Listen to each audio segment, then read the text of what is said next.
नमस्कार दर्शक बंधु सिद्धार्थ उत्सव नूतन कार्यक्रम लक्ष्मी नृसिंह को स्वागत करुच्ची मु सोनालिशा। दर्शक बंधु पुराण हो कि ग्रंथ से अनेक किछि पौराणिक कथा थाए ता भितर किछि कथा आमे जानि थाउ आउ किछि कथा आमे जानि न थाउ। तेबे आपण समस्त जेमति जानिछन्ती कि नृसिंह पुराण रे एमति अनेक कथा रहिछि जहा विषय आमे हमर एही कार्यक्रम रे आलोचना करिथाउ।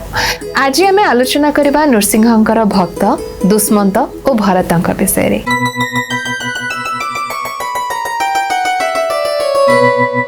एवं से विषय अधिक जनाया वर्तमान आम सहित अच्छा अष्टादश पुराणर अन्यतम गवेषक professor doctor Niranjan Sahu. Sir नमस्कार। नमस्कार। आपन को आमर नूतन कार्यक्रम लक्ष्मी नृसिंह को स्वागत। जय जगन्नाथ, जय लक्ष्मी नृसिंह। आज्ञा तो सर जमती मु कहली कि नृसिंह ठाकुरंकर जने बहुत ही भल परम भक्त होचंती दुष्मंत और भरत। तो प्रथम आम जानिबा से जो भरत जी तांकर केमिति जन्म हेतिला से केमिति पूर्व वंश रे जन्म हेतिले से विषय टिके हम दर्शक बंधु मन कहंतु। बड़ा सुंदर कथा प्रिय दर्शक बंधु। लक्ष्मी नृसिंहाय नमः। आसंतु सुनिबा केते सुंदर कथा केते जहा द्वारा आम मान भितरे प्राण रे नृसिंह प्रति बा आदि नृसिंह प्रति बा जहा को कहंती विशेष भाव में अनंत सहाय विष्णु क्षीर सागर सहित विष्णु संपर्क में आम श्रवण कले आम मानकर निश्चित भाव में हृदय पवित्र हम और तत्सहित आमर मुक्ति घट ये हूँ नृसिंह। नृसिंह शब्द कान पड़े नृसिंह शब्द विशेष भाव में जदि मन भितर चिंतन रे आसे तो निश्चित भाव मुक्ति मिलता है। प्रिय दर्शक बंधु ये जो प्रसंगटी ए प्रसंग भितर दुईटी कथा आम पाखक आसी। प्रलय काल हो जाए प्रलय काल हो सारा पुणी आउ थे नवजन्म होती पृथ्वीर नवजन्म होती स्वर्ग मर्त्य पातालर नवजन्म होती ब्रह्मांकर नवजन्म होती देवता मानकर नवजन्म होती स्वर्ग मर्त्य पाताल सबू जीवंकर असुर गंधर्व किन्नर समस्ते जन्म पाई भगवान के भितर समस्ते समाहित होते पुणी जन्म होती। प्रिय दर्शक बंधु यही अनुसार विशेष भाव में मानसपुत्र अत्रि और अनुसूया पाखर गोटे वंश परंपरा सृष्टि होती एवं से वंश परंपरा भितर अत्रि ऋषि पाखर आसुच्च सोमवंश। ये सोमवंश कहले चंद्रवंश। चंद्रवंश रु विशेषकर सोमवंश चंद्र अंक पाखर जहाँ कहुई जे तारा जी हूँ बृहस्पति पत्नी तारा को हरण कर बुध ग्रह जन्म होती एवं बुध ग्रह पाखर इला वर्त बा इला पाखर आसुचंती पुरुरवा। आपण मैंने शुणी पूर्व पुरुरवा और उर्वशी कहानी। पुरुरवा और उर्वशी पाखर आसुचंती आयु बोली जड़े राजा एमाने विशेष भाव में यज्ञादि कर्म निजक नियोजित करुले और लक्ष्मी नृसिंह को पूजा करुले। प्रिय दर्शक बंधु से ही आयुंकर पुत्र होते नहुष और नहुषंकर पत्नी होती अशोका सुंदरी। यही पर्यायर आम आसी पहुँचुचे विशेष भाव में नहुशंकर कथा कहला बेले अशोका सुंदरी कथा कहला बेले अशोका सुंदरी किए मन पकेवा हुए ये होती शिव पार्वती कन्या। शिव पार्वती कन्या होती कि अशोका सुंदरी तांकर स्वामी होती नहुष और नहुशंकर पुत्र होती विशेष भाव में जजाति जो ये जजाति वंश देवजानी पाखर आसुच्च जदुवंश जदुराजा एवं शर्मिष्ठा पाखर आसुच्च पुरुराजा। ये जो पुरुराजा आसुच्च पुरुराजा पाखर आसुच्च आम पुरुराजा अनुसार कहचे पुरुवंशी बोली। जहाँ प्रश्न आज अच्छी पुरुवंशी बोली आपको चंद्रवंशी कहीपर आपको पुरुवंशी कहले राजा पुरु जो भली भाव में बापा निजर यौवन प्रदान करते पितृऋण सुझी हुए आज्ञा किंतु पिता ऋणी हो जाते जनक पाखरे से होती किए ना पुत्र पुरु तांकर माँ होती शर्मिष्ठा। सुतरां प्रिय दर्शक बंधु गोटे सुंदर कथा या भितर अच्छी जो कथाटी रही सेटा हूँ वृत्तासुर कथा। वृत्तासुर को मारिया विशेष करी दधिजींकर हाड़ को प्रयोजन कर पड़ा माने तांकर अस्थिर प्रयोजन थिला। से अस्थि द्वारा ही वज्र तैयारी होता फल गोटे प्रसंग घटी जे वृत्तासुर को मारिया जो दधीचींकर मृत्यु घटे किए इंद्र एवं इंद्र मृत्यु घटे से ब्रह्म हत्या दोष दोषी होती 1000 वर्ष काल तपस्या करने जाते हेले से तो भल काम कि संसार कि ये सब काम करते माने जनकर मृत्यु घटाई से अस्थि नहीं कि गोटे अस्त्रटे बनइयो बोली तो तापर भी कहीं अभिशाप मिलता किंतु अभिशाप मिल नथिला किंतु गोटे ब्राह्मण जी होचंती दधीची ब्राह्मण रे मृत्युवरण होगा पड़ता मरवा पड़ता आज्ञा याको निजर दोष भाविकी निजर प्रायश्चित करने इच्छा होता है प्रायश्चित 1000 वर्ष तपस्या करने इंद्र जाइए यही समय राजा नहुष थे आ नहुष वंश परंपरा आसुचंती किए जजाति आसुचंती और जजाति पर शर्मिष्ठा पाखु आसुचंती किए ना आसुचंती राजा पुरु ये वंशर ना हूँ पुरुवंश। प्रिय दर्शक बंधु ये चंद्रवंश राजा आसुचंती दुष्मंत ये दुष्मंत होउचंती विशेष भाव में जहाँ को कहती हस्तिनापुर ए हस्तिनापुर राजा महाप्रतापी राजा एवं विद्वान राजा जड़े जाज्ञिक राजा यज्ञ कार्य करुले एवं विशेष भाव में से होउचंती आदि नृसिंहंकर भक्त प्रिय भक्त नृसिंह उपासना करती लक्ष्मी नृसिंह को आराधना करती ठीक जमीती महाप्रभु जगन्नाथंकर पर्याय बेले इंद्रदम्न आसीथिले उज्जैन आसीथिले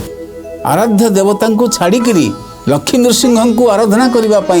जगन्नाथ को आराधना करने लक्ष्मी नृसिंह आराधना करने श्रीक्षेत्र पुरुषोत्तम क्षेत्र को आसी सबकि छाड़ी देकरी ठीक से भाव में ये हस्तिन राजा दुष्मंत विशेष करी लक्ष्मी नृसिंह तपस्या करुला बेले यज्ञ करिसेंती एवं यज्ञ करी कौन है चक्रवर्ती राजा होती लिखा अच्छे नृसिंह पुराण रे चक्रवर्ती राजा जे अटंती दुष्मंत महाशक्तिशाली राजा सर्वदा विजित से माने चक्रवर्ती राजा हुंती प्रिय दर्शक बंधु जो माने विजित अर्थात तांको कहीं जीतिनी से समस्त शत्रु को संहार करि पारंती बा निज अख्तियार को नहीं पारंती से विजित राजा पुरुवंशर गौरव चंद्रवंशी राजा नहुष वंश रे जात जजातिंक ध्वजा जड़े ध्वजाधारी राजा होउचंती दुष्मंत आ नहुष वंश से आसुचंती बा पूर्वा वंश रे आसुचंती हस्तिना कोटक राजा नरसिंह भक्त नृसिंह प्रसन्ने पाप पंकरु से मुक्त नृसिंह को प्रिय दर्शक बंधु जो मैंने ध्यान करती तपस्या करती उपासना करती से माने पाप मुक्त होती यही भली भाव में राजा दुष्मंत पाप मुक्त थे आउ निष्कंटक राज्य भोग करी महामती शकुंतला सहित रे हेले स्वर्ग प्राप्ति नृसिंह पुराण वर्णना करुचंती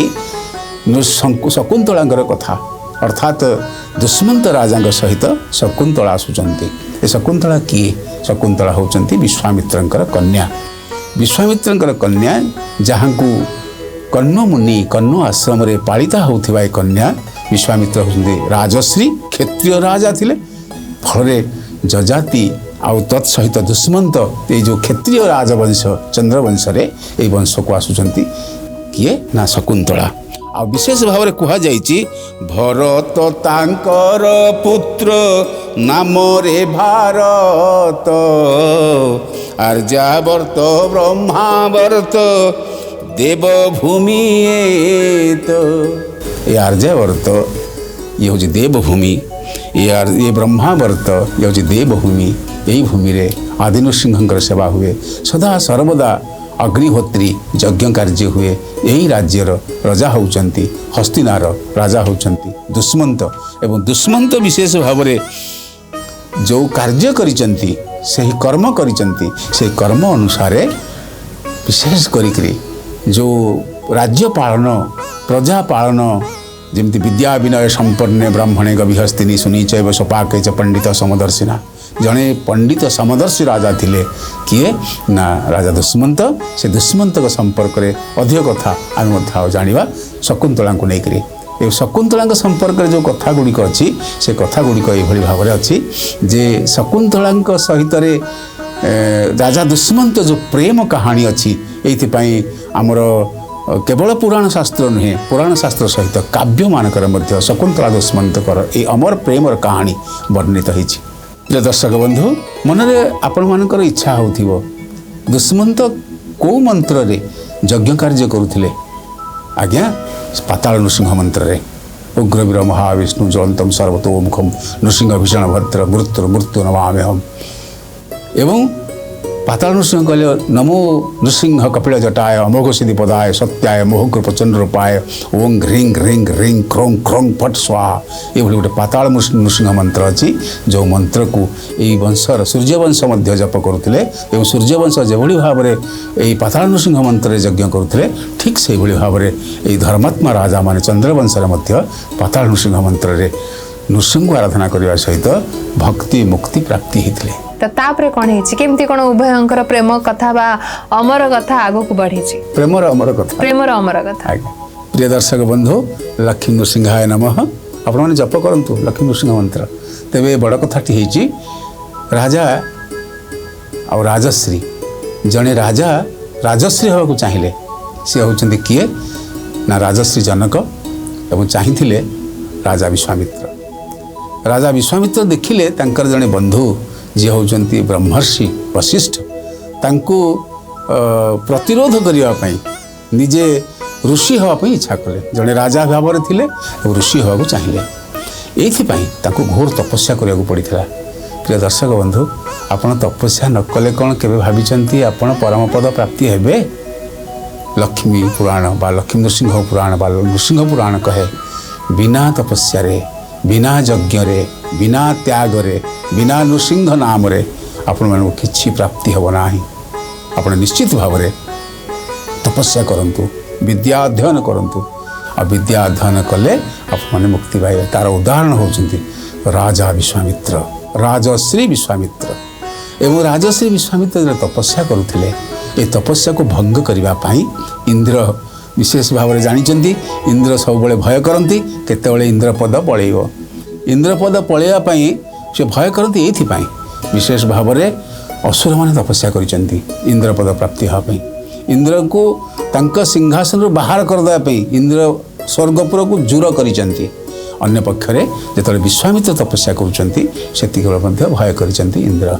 एवं भय करी कौन कर मेनका को पठे मेनका अप्सरी तपस्या भंग करिया आज्ञा एकदम तपस्या भंग करने जो पठे मेनका आसिक कौन कर विश्वामित्र पाखरे तांकर जो अच्छी छट्टा अर्थात जो नृत्य गीत परिवेषण कर एवं मेनका को देखिकी जो ध्यान भंग होती विश्वामित्र मेनका को देखिकी भितर काम प्रवणता सृष्टि होती ऋषि हेले काम प्रवणता सृष्टि होती कारण ये सृष्टि रे प्रकृति होची काम प्रवणता युक्त सात्विक राजसिक और तामसिक राजसिक हो गले काम प्रवण हम एवं राजश्री विश्वामित्र काम प्रवण होला परे तांको सहित अर्थात मेनका सहित जो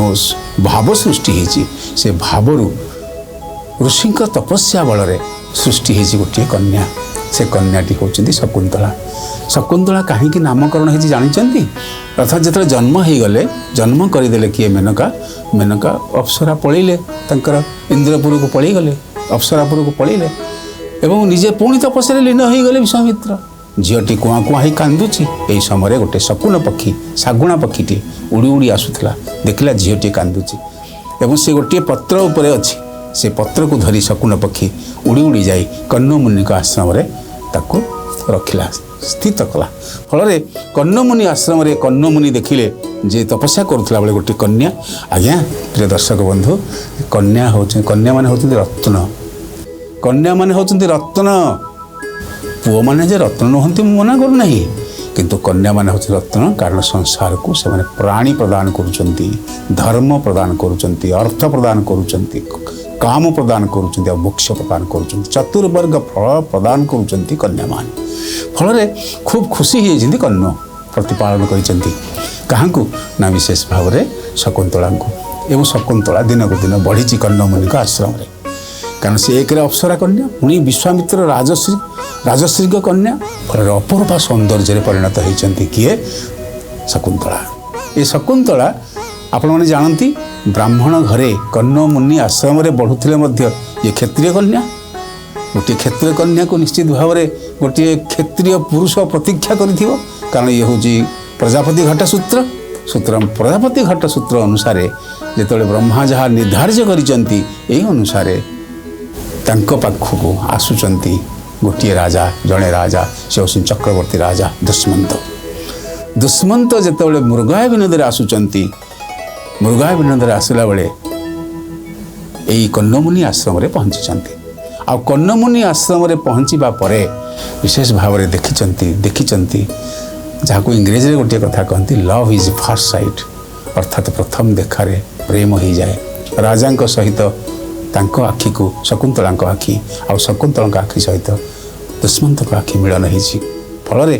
शकुंतला प्रलुब्ध होती राजा दुष्मंत राजा दुष्मंत शकुंतला प्रणय फास आबद्ध होती। प्रिय दर्शक बंधु जितेबाला दुष्मंत पचारि शकुंतला परिचय पचारि शकुंतला कहते मु राजा राजश्री विश्वामित्र कन्या एवं कन्नमुनि आश्रम प्रतिपालिता आ जिते चाहती परिचय चाहती शकुंतला कहते राजा दुष्मंत मुझे हस्तिना कटकर राजा सोमवंशी राजा एवं ए राजा राजपुत्र को बा राजा को प्राप्ति होकर शकुंतला मन आकृष्ट विशेष भाव एठी सखी माने गोटे कथा कहते प्रणय वल्लरी काव्य लिखाई शुणी था पाणी ग्रहण बुझी अछु काली स्वभावे तुम्हें उदार सामान्य मातर कहु अछु आमे मुनि कन्या हे उदार दुटी शब्द गोटे हूँ उदार आ गोटे हेउ दार दार माने पत्नी अर्थात मुनि कन्या मैंने स्वीकार प्रदान करिसेंती स्वीकृति प्रदान करिसेंती दुष्मंत सहित विवाह करने गांधर्व मत विवाह हो जाए अरण्य कुटीर होती किंतु विशेष भाव में प्रिय दर्शक बंधु जितेबाला प्रेम पड़ी जड़े कन्या से सी अहरह दिन राति ता कथा भावे ये समय दुर्वासा आसी दुर्वासा को आतिथ्य देवा पूर्वर आतिथ्य न दे पारि जितेबाला भावुं दुष्मंत कथा दुर्वासा अभिशाप देते जहाँ कथा भावुच ताकू ठीक समय मन पड़ो ना अभिशाप अभिशप्त होती शकुंतला तो तापर सर कौन होता प्रिय दर्शक बंधु लक्ष्मी नृसिंहाय नमः विशेष भाव में बड़ सुंदर कथा आपने जानती संपर्क में बहु प्रचलित ये कहानी तेरे बड़ कथाटी हूँ जितेबाला शकुंतला भल पाई जाइछंती राजा दुष्मंत दुष्मंत भल पाई जाइछंती शकुंतला गांधर्व विद्यारे बा गांधर्व धारा विवाह हो जाइए विवाह सारा पर मुद्रिकाटी देइछंती कारण शकुंतला चाहती जे विशेष भाव में मुझे चिन्हबी आपण को आपण मत केमती चिन्हे ये परिचय पाई गोटे मुद्रिकार विनिमय घटी ये मुद्रिका हूँ परिचय सूत्रम यही भावना भितर थिला बेले आश्रम भितर आसी पहुँची अतिथि दुर्वासा ऋषि आसला बेले एते भावना निमग्न होते एत प्रेम निमग्न होते शकुंतला जापारे दुर्वासा भली ऋषि आसुच्च आश्रम को आतिथ्य ठीक भाव में दे पारे दुर्वासा कहले बालिके तुम्हें जहाँ कथा भावुच जहाँ कथा चिंता करुच ठीक समय तुम कथा मन पड़ोनी फल एक कथा शुणिक हतभाग होती शकुंतला विकल कांदी एवं तत्सहित दासी माने विशेष भाव में आश्रम श्रमणा माने आश्रमवासी समस्ते अनुरोध करिसेंती किंतु से कहले मो वाक्य जहाँ कही तो निश्चित भाव फल तेज ठीक अच्छे ये निश्चित भाव किसी ना कि भगवान चाहती प्राणीर मंगल पे हाँ किसी ना कि मंगल अच्छी या कहीकि पलि जाइछंती आसुचंती आश्रम को कन्नमुनि कारण कन्नमुनि आश्रम रे नथिले कन्नमुनि जाइथिले कौन से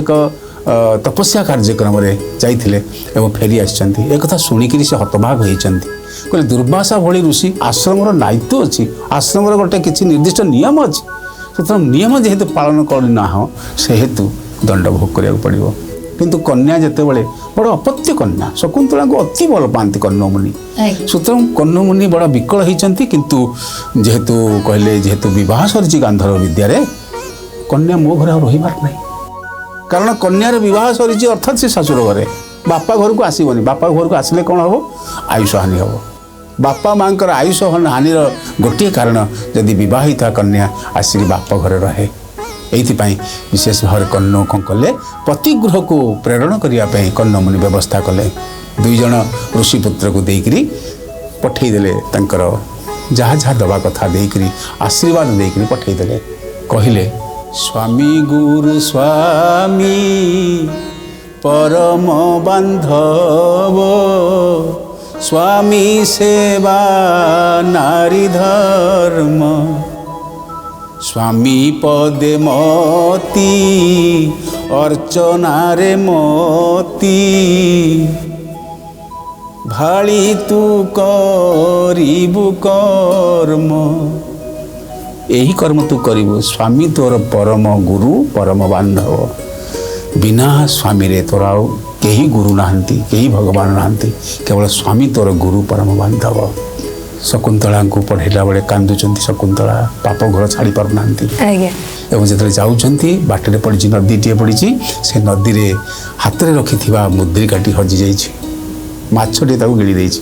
କିନ୍ତୁ ଯେତେବେଳେ ଯାଇଛନ୍ତି ଦୁଷ୍ମନ୍ତଙ୍କ ପାଖକୁ, ପ୍ରିୟ ଦର୍ଶକ ବନ୍ଧୁ, ଦୁଷ୍ମନ୍ତଙ୍କ ପାଖରେ ପ୍ରସ୍ତାବ ଦେଇଛନ୍ତି, ଦୁଷ୍ମନ୍ତ ଚିହ୍ନି ପାରୁନାହାନ୍ତି। ମୁଦ୍ରିକା ନାହିଁ। ଏବଂ ସେ ପଳେଇ ଆସିଛନ୍ତି ବାହାରେ ଗୋଟିଏ, ଯେହେତୁ ଆଉ ବାପ ଘରକୁ ଯିବେ ନାହିଁ, ବାପ ଘରକୁ ଯାଇନାହାନ୍ତି, ବାହାରେ ଗୋଟିଏ କୁଡ଼ିଆ କରିକି ରହିଛନ୍ତି। ସେ କୁଡ଼ିଆରେ ଖେଳୁଛି କିଏ? ପିଲାଟି, ତାଙ୍କର ଯେଉଁ ସନ୍ତାନଟି ଜନ୍ମ ହେଇଛି, କାରଣ ସେ ଅଧଶକ୍ତ ହେଇଥିଲେ, ଯେଉଁ ସନ୍ତାନଟି ଜନ୍ମ ହେଇଛି ସେ ସନ୍ତାନଟି ହେଉଛି ଭରତ। ଏବଂ ଯେତେବେଳେ ରାଜା ଫେରୁଛନ୍ତି, ଦୁଷ୍ମନ୍ତ ଦେଖିଲେ ପିଲାଟିଏ ସିଂହ ସତରେ ଖେଳୁଛି, ସିଂହ ସହିତ କ୍ରୀଡ଼ା କରୁଛି। ଇଏ କହିଲେ ଇଏ କିଏ? ସେ ହେଉଛି ଶକୁନ୍ତଳାଙ୍କ ପୁଅ ଭରତ। ସେଇ ଭରତଙ୍କ ନାମରେ ଭାରତବର୍ଷ। ନିହାତି ଭାବରେ ସାର୍ ଅତି ସୁନ୍ଦର କଥା କହିଲେ। ଆମ ଭାରତ ବର୍ଷର ନା କେମିତି ଭାରତ ହେଲା ସେ ବିଷୟରେ ବି ଆମ ଦର୍ଶକ ବନ୍ଧୁମାନଙ୍କୁ ଜଣେଇଲେ। ନିହାତି ଭାବରେ ଦୁଷ୍ମନ୍ତ ଆଉ ଶକୁନ୍ତଳାଙ୍କ କଥା ତ ଦର୍ଶକ ବନ୍ଧୁମାନେ ପ୍ରାୟତଃ ସମସ୍ତେ ଜାଣିଥିବେ, କିନ୍ତୁ ତଥାପି ବହୁତ କିଛି ଦର୍ଶକ ବନ୍ଧୁମାନେ ଅଛନ୍ତି ହୁଏତ ଯଦି କେବେ ଜାଣିନଥିବେ ବା ଶୁଣି ନଥିବେ, ତାହେଲେ ଆପଣଙ୍କର ଏଇ କଥାରୁ ସେ ନିହାତି ଭାବରେ ଆମ କାର୍ଯ୍ୟକ୍ରମ ମାଧ୍ୟମରେ ଜାଣିବାକୁ ପାଇଥିବେ। ତ ଦର୍ଶକ ବନ୍ଧୁ ଆଜି ତ ସମୟ ହେଇଗଲାଣି, ଆମକୁ ବିଦାୟ ଦିଅନ୍ତୁ। କିନ୍ତୁ ବିଦାୟ ନେବା ପୂର୍ବରୁ ସାର୍, ଯେମିତି ଆମର ବ୍ୟାସବାଣୀ ଆମେ ସବୁବେଳେ ଆମ ଦର୍ଶକ ବନ୍ଧୁଙ୍କ ପାଇଁ ରଖିଥାଉ, ତ ଆଜିର ବ୍ୟାସବାଣୀ କ'ଣ ରହିଛି? ଲକ୍ଷ୍ମୀ ନୃସିଂହାୟ ନାମ। ପ୍ରିୟ ଦର୍ଶକ ବନ୍ଧୁ, ଅନ୍ତତଃ ପକ୍ଷେ ବେଶୀ କିଛି ଶ୍ଲୋକ ନ ପଢ଼ନ୍ତୁ, ଖାଲି କୁହନ୍ତୁ ଓମ୍ ଶ୍ରୀ ଲକ୍ଷ୍ମୀ ନୃସିଂହାୟ ନମଃ। ଓମ୍ ଶ୍ରୀ ଲକ୍ଷ୍ମୀ ନୃସିଂହାୟ ନମଃ। ତେବେ ଦର୍ଶକ ବନ୍ଧୁ, ଏକଥା ସହିତ ବର୍ତ୍ତମାନ ଆମକୁ ବିଦାୟ ଦିଅନ୍ତୁ। ପୁଣି ଥରେ ଆପଣମାନଙ୍କ ପାଖକୁ ଫେରିବୁ ଆମର ଏହି ନୂତନ କାର୍ଯ୍ୟକ୍ରମ ଲକ୍ଷ୍ମୀ ନୃସିଂହ ନେଇ। ରହୁଛୁ, ନମସ୍କାର। ଜୟ ଲକ୍ଷ୍ମୀ ନୃସିଂହାୟ।